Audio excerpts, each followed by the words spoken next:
أعوذ بالله من الشيطان الرجيم. بسم الله الرحمن الرحيم. ربنا لا تزغ قلوبنا بعد إذ هديتنا وهب لنا من لدنك رحمة إنك أنت الوهاب. ربنا إنك جامع الناس ليوم لا ريب فيه إن الله لا يخلف الميعاد. الحمد لله رب العالمين والعاقبة للمتقين والصلاة والسلام على سيد المرسلين خاتم النبيين محمد وعلى آله وصحبه أجمعين. أما بعد. کل جو آیت تلاوت کی گئی تھی اس میں ایک تو قرآن کے اندر دو قسم کے جو مضامین ہیں، محکم اور متشابہ، اس کا تذکرہ تھا. پھر اس سلسلے میں لوگوں کی بھی دو قسمیں بیان کی تھی. ایک وہ لوگ جن کے دلوں میں کجی ہوتی ہیں تو وہ متشابہ چیزوں کے پیچھے پڑتے ہیں فتنے کو بھڑکانے کے لیے، اور دوسرے راسخ فی العلم ہیں جو اس پر ایمان لاتے ہیں اور کہتے ہیں کہ اللہ کی طرف سے جو بھی نازل ہوا ہے ہم اس کو تسلیم کرتے ہیں. تو انہی کو اللہ نے کہا تھا کہ یہ عقل مند لوگ ہیں.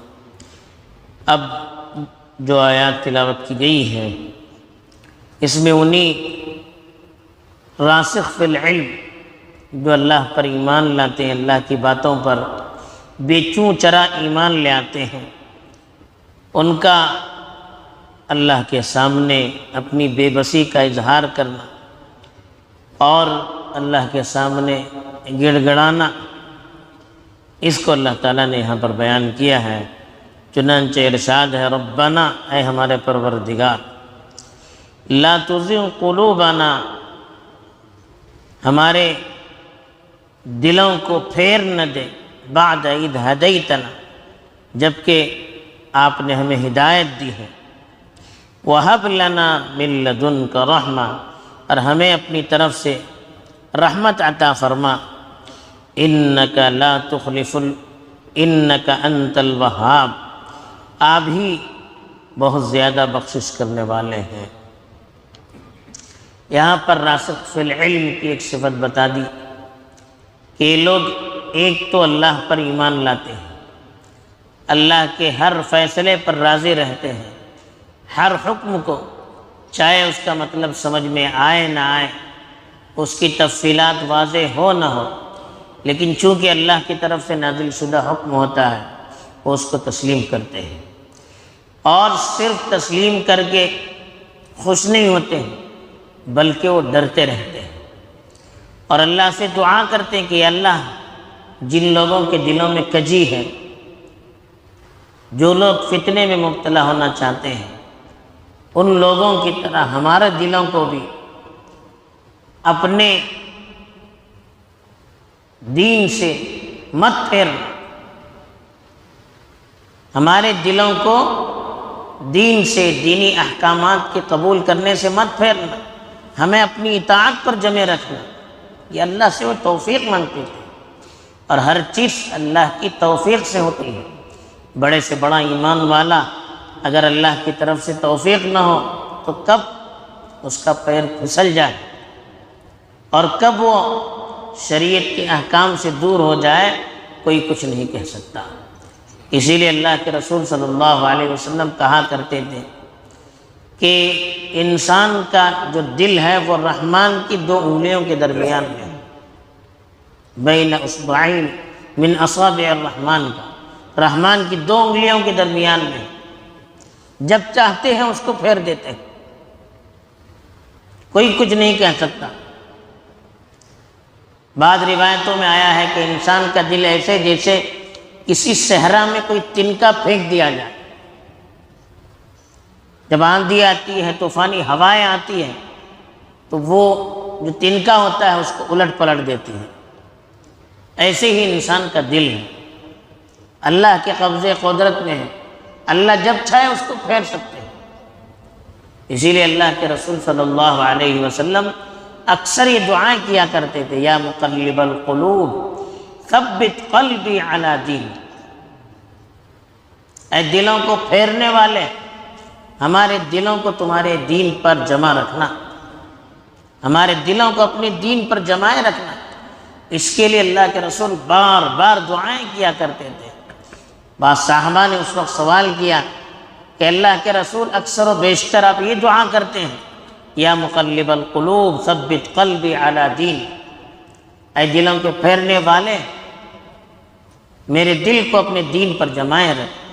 کیا بات، اکثر یہ دعا کرتے ہیں۔ تو اس وقت اللہ کے رسول صلی اللہ علیہ وسلم نے جملہ ارشاد فرمایا تھا کہ بندوں کے دل رحمان کی انگلیوں کے درمیان میں ہے، وہ جب چاہے اس کو پھیر سکتا ہے، اچھے اچھے انسان بھی بدل سکتے ہیں۔ اس لیے جو پکے مومن ہوتے ہیں، علم کے اندر جنہیں پختگی ہوتی ہے، اللہ سے تعلق جن کا مضبوط ہوتا ہے، وہ اللہ سے ہمیشہ ڈرتے رہتے ہیں اور دعا کرتے ہیں کہ ربنا لا تزغ قلوبنا بعد اذ ہدیتنا، اے اللہ ہمیں ہدایت دینے کے بعد ہمارے دلوں کو پھر مت پھیرنا، مت الٹا کرنا۔ وَهَبْ لَنَا مِن لَّدُنْكَ رَحْمَةً، ہم پر اپنی طرف سے رحمتوں کی بارش فرما۔ اب رحمتوں پر ہمیں رحمتوں سے نواز دے کا مطلب کیا ہے؟ یعنی دل میں دین پر جمائے رکھ، توفیق کو ہمارے ساتھ ہمیشہ شامل حال فرما۔ پھر کہا انک انت الوہاب، آپ ہی ہر طرح کی بخشش کرنے والے ہیں۔ جو بھی انسان کو نعمت حاصل ہوتی ہے، اللہ کی طرف سے توفیق حاصل ہوتی ہے، دین پر ثابت قدمی حاصل ہوتی ہے، یہ سب اللہ کی طرف سے ہوتا ہے۔ اس میں انسان کی اپنی کوئی خصوصیت نہیں ہے۔ اس لیے ان مسائل میں کبھی انسان کو اپنے اوپر بھروسہ نہیں کرنا چاہیے، ہمیشہ ڈرتے رہنا چاہیے اور اللہ سے مانگتے رہنا چاہیے، اسی پر بھروسہ رکھنا چاہیے۔ پھر وہ یہ بھی دعا کرتے ہیں کہ ربنا، اے ہمارے پروردگار، انک جامع الناس لیوم لا ریب فیہ، آپ لوگوں کو جمع کرنے والے ہیں ایسے دن جس میں کوئی شک نہیں ہے۔ یعنی اللہ سے وہ دعا کرتے ہیں کہ اللہ، قیامت آنے والی ہے جس کے آنے میں کوئی شک نہیں ہے۔ ان الساعۃ آتیۃ لا ریب فیہ، قیامت مخصوص وقت، اس کو قیامت کہتے ہیں، وہ آنے والا ہے، آنے والی ہے وہ قیامت، اس میں کسی کو شک نہیں ہو سکتا۔ موت آنے والی ہے، اس میں کسی کو شک نہیں کرنا چاہیے۔ تو اس لیے کہا کہ وہ دن جس کے آنے میں کوئی شک نہیں ہے، اس دن آپ ہم کو میدان حشر میں جمع کرنے والے ہیں، ہمارا حساب لینے والے ہیں۔ یا اللہ، اس دن ہمیں محروم نہ فرما، اس دن ہمیں نامراد نہ فرما، بلکہ اس دن کے آنے سے پہلے اس دن کے لیے تیاری کرنے کی ہمیں توفیق دے۔ ان اللہ لا یخلف المیعاد، پھر اللہ نے کہا کہ اللہ تعالیٰ وعدے کی مخالفت نہیں کرتے۔ جو اللہ نے کہا ہے کہ قیامت میں سارے انسانوں کو اللہ جمع کرے گا اور ہر بندے کا حساب لے گا، جیسا عمل ہوگا اس کے مطابق اس کے ساتھ برتاؤ کیا جائے گا، اچھا ہو تو جنت میں جانے کا، برا ہو تو دوزخ میں جانے کا اللہ فیصلہ کرنے والے ہیں۔ تو اس دن کے آنے میں کوئی شک نہیں ہے۔ اللہ تعالیٰ نے جب وعدہ کیا ہے تو اس وعدے کی کبھی اللہ تعالیٰ مخالفت نہیں کرتا۔ بہرحال ان دونوں آیتوں کے اندر اللہ تعالیٰ نے ان لوگوں کی صفات بیان کی جو علم پختہ رکھتے ہیں اور اللہ کے ہر باتوں پر یقین رکھتے ہیں، ایمان لاتے ہیں، ہر حکم کو مانتے ہیں، پھر بھی وہ اللہ سے ہمیشہ توفیق مانگتے رہتے ہیں، دلوں کے پھیرنے سے پناہ مانگتے رہتے ہیں، اور قیامت کے دن کو ہمیشہ یاد رکھتے ہیں، اور اس دن کے جمع ہونے کے خوف سے ڈرتے رہتے ہیں۔ اس لیے کہ اللہ تعالیٰ جو کہتا ہے وہ کر کے دکھاتا ہے۔ اللہ تعالیٰ ہمارے اندر بھی یہ صفات پیدا فرمائیں گے۔ وآخر دعوانا الحمدللہ رب العالمین۔